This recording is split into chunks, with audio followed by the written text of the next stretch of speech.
Hi everyone, and welcome back to my channel. In this video, we're gonna read a book called The Scariest Thing of All. Pip the rabbit may be little, but the list of things he's afraid of is very, very large. Like the gobbler, or the wood troll, or the leggy wiggler. Until one day, Pip gets lost in the woods and is forced to face his fears.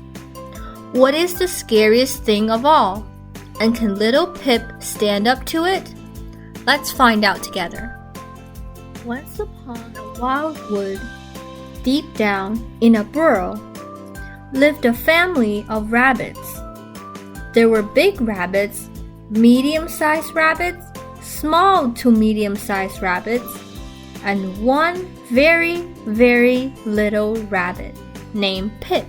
Everything about Pip was small, except the list of things he was scared of. That was enormous. Pip was scared of all the usual things, some unusual ones, and some that were just plain weird. Poor Pip. He couldn't help it.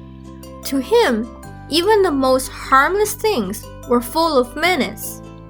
To Pip, the sound of rainfall was exactly like the sound a leggy wiggler makes as it weaves its web. He just knew it was a gobbler blowing bubbles at the bottom of the lily pond. Those tree stomps? Pip was 99.9% positive that they were the teeth of a giant wood troll. And those fluffy pink clouds? They looked just like... Stop right there. Poor Pip. Being scared all the time was very hard work. One fretful day, after finding 12 new things to add to his list, Pip pulled his ears over his eyes and tried not to think. Around him, his family worked in the garden. Slowly, the day turned into afternoon. The sun was warm.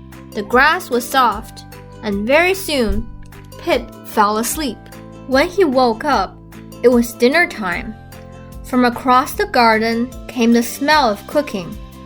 Pip stood up to go home, and that was when he heard it. It came from right in front of him. Roar, it went. Roar, roar, and then a little louder. Roar! Pip didn't stop to think. He didn't stop to add roar to his list either. Pip turned and fled into the dark woods, into brambles, through haystacks, across ditches and under fences. Pip fled as far from the roar as he could. At last, Pip stopped. He was a very long way from home. All around him were hundreds of things to add to his list. Then the moon peeked out from behind a cloud, and Pip's eyes grew wide. In front of him stood the biggest, most enormous scary thing he'd ever seen. Roar, it said. Roar! Pip took 2 steps backward. The scary thing didn't move. Roar, it said. Roar! Pip trembled with fear and clutched himself. The scary thing kept very still. Roar! Went Pip's tummy. Roar! But the scary thing kept quiet. That's my tummy making that noise, thought Pip. That means it's me. I'm the scariest thing of all. That's what I'm scared of. Me. Pip took a big breath and said, I'm not scared of you, scary thing. I'm not scared of roars, or rustling, or flapping, or hooting, or anything else on my list of things to be scared of. I'm not even scared of me. I'm not scared of anything. Pip waved goodbye to the scary thing. The scary thing waved back. On the way home, Pip saw a gobbler rise out of the lily pond. "Roar!" roared Pip. "I'm not scared of you."